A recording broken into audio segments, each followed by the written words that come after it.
উনি ঢাল তলোয়ারবিহীন নিধিরাম সরকারের মতো একটা সরকার হয়েছেন, কারণ ওনার আগে পিছিয়ে বলতে কোনো কিছু নাই। গণ অভ্যুত্থান হয়েছে, তারপর যেহেতু উনি একজন গুণী ব্যক্তি, আন্তর্জাতিকভাবে ওনার একটা গ্রহণযোগ্যতা আছে, সেই গ্রহণযোগ্যতার ভিত্তিতে দেশের জনগণ, রাজনৈতিক কর্মী সকলে মনে করেছেন ডক্টর মোহাম্মদ ইউনূস সাহেব ক্ষমতায় বসলে উনি সুষ্ঠু একটা নির্বাচন দিবেন, নির্বাচনের মধ্য দিয়ে দেশে একটি নির্বাচিত সরকার প্রতিষ্ঠিত হবে। এটাই ছিল জনগণের চাওয়া, আশা, আকাঙ্ক্ষা।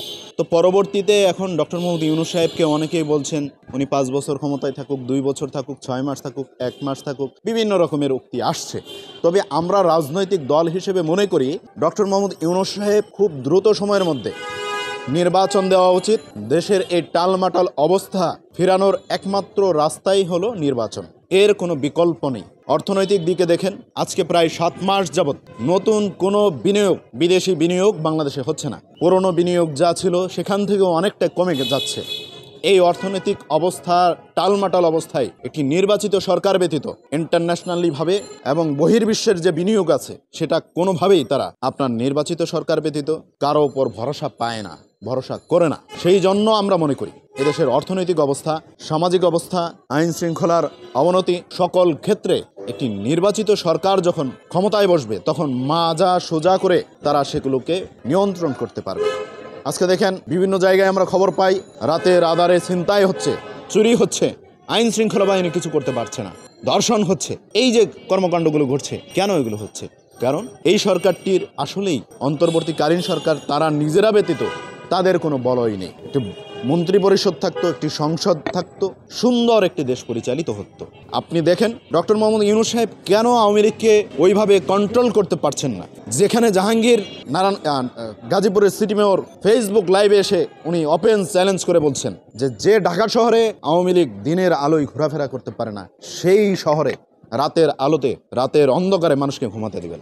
এই যে ওপেন চ্যালেঞ্জ করা, এই ওপেন চ্যালেঞ্জ করার সাহস নির্বাচিত সরকার থাকলে পারত না। অবশ্যই রাজনৈতিক দল এবং সাধারণ জনগণ চায়। সাধারণ জনগণ বিগত 17টি বছর ভোটের অধিকার থেকে বঞ্চিত ছিল, ভাতের অধিকার থেকে বঞ্চিত ছিল, বাক স্বাধীনতা থেকে বঞ্চিত ছিল। আজকে রাজনৈতিক দল তাদের কথাগুলো বলছে, জনগণের কথাগুলো, জনগণের প্রতিনিধিত্ব করে রাজনৈতিক দল। সেই জন্য জনগণের আশা আকাঙ্ক্ষা, তাদের মনের বাসনা রাজনৈতিক দলগুলো বলতে পারে, কারণ জনগণের সাথে সম্পৃক্ততা হলো রাজনৈতিক দলগুলোর, রাজনৈতিক নেতাকর্মীদের। জনগণ কি বলতে চায় সেই অভিযোগগুলো রাজনৈতিক দলের নেতাকর্মীদের কাছে আসে। সেই জায়গা থেকে রাজনৈতিক দল জনগণের স্বার্থে, দেশের স্বার্থে, দেশের বৃহত্তর উন্নয়নের লক্ষ্যে রাজনৈতিক দলগুলো বলছে অতি শীঘ্রই ডক্টর মোহাম্মদ ইউনূস সাহেবকে নির্বাচন দিতে হবে। নির্বাচন দিয়ে সুষ্ঠু পরিবেশের মাধ্যমে, গ্রহণযোগ্য নির্বাচনের মধ্য দিয়ে যে কেউ ক্ষমতায় আসতে পারে। আমজনতার দল আসতে পারে, বিএনপি আসতে পারে, জামাত আসতে পারে, অন্যান্য রাজনৈতিক দল আসতে পারে, সেটা আমাদের কোনো মুখ্য বিষয় না। বিষয়টা হলো নির্বাচন সুষ্ঠু হওয়া, নির্বাচন হওয়া। নির্বাচন হলে জনগণ বেছে নেবে কাকে ক্ষমতায় বসাবে। এনসিপি আসলেও আমাদের কোনো আপত্তি নাই, তারা নির্বাচনের মধ্য দিয়ে আসুক। আমাদের মূল লক্ষ্য উদ্দেশ্যই হলো নির্বাচন হওয়া। জনগণ তাদের মালিকানা যে 5 বছর পর পর ফিরে পায়, সেই মালিকানা প্রয়োগ করার জায়গা তৈরি হোক। যে আওয়ামী লীগকে আমরা দীর্ঘ 17টি বছর তাকে আমাদের কাঁধে বয়ে নিতে হয়েছে, ভুতুম পেঁচার মতো আমাদের উপর নির্যাতন, নিপীড়ন করেছে, এদেশের মানুষের বাক স্বাধীনতা, ভোটের অধিকার সকল কিছু হরণ করেছে, সেই আওয়ামী লীগ তো কোনোভাবেই প্রশ্নই আসে না নির্বাচনে আসার। আমরা কেন তাদেরকে নির্বাচনে আসতে দেব? আওয়ামী লীগ যদি নির্বাচনে আসতে চায়, জনগণের ম্যান্ডেট নিয়ে আসতে হবে। জনগণ তো চায় না। জনগণ যদি চাইতো তাহলে শেখ হাসিনাকে ক্ষমতায় রাখতো, শেখ হাসিনাকে দেশ ছেড়ে পালিয়ে যেতে হতো না। জনগণ খুবই ফেটে উঠেছিল, গণ অভ্যুত্থান হয়েছিল, গণ অভ্যুত্থানের মধ্য দিয়ে শেখ হাসিনা দেশ ছেড়ে পালিয়ে গেছে। তার মানে দেশের জনগণই চায় না শেখ হাসিনা। শেখ হাসিনা যখন ফেসবুক লাইভে এসে জাতির উদ্দেশ্যে ভাষণ দিয়েছে, জাতি তার বাবার শেষ নিদর্শন যেটা ছিল ধানমন্ডি 32, সেটা ঘুরিয়ে দিয়েছে। এরপরে যখন আবার ভাষণ দিতে চেয়েছে, তখন জনগণ বলেছে 100 ফিট সেখানে গর্ত করে ফেলবে। তার মানে জনগণের চাপা ক্ষোভ জনগণ এর মধ্য দিয়ে বুঝিয়ে দিয়েছে যে আওয়ামী লীগ আর কখনো কামব্যাক করবে না। আওয়ামী লীগকে দেশের জনগণ ক্ষমতায় চায় না, কখনো চায় না রাজনীতি করুক। এই খুনিরা যদি রাজনীতি করে তাহলে তো দেশের অবস্থা খারাপ হবে।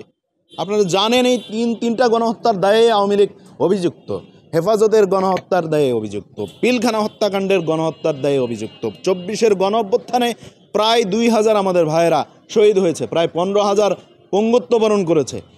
এরা যারা ক্ষতিগ্রস্ত হয়েছে, এতগুলো হত্যার পরেও যদি মনে করেন আওয়ামী লীগ আবার ক্ষমতায় আসবে, রাজনীতি করার নৈতিকতা রাখে, তাহলে তো আমাদের বলতে হবে আমাদের এই আত্মত্যাগ তাহলে আসলে কিসের জন্য? আমাদের ভাইদের শহীদ হলো, এতগুলো পরিবার আজকে তাদের সন্তান হারালো, বাবা হারালো, স্বামী হারালো।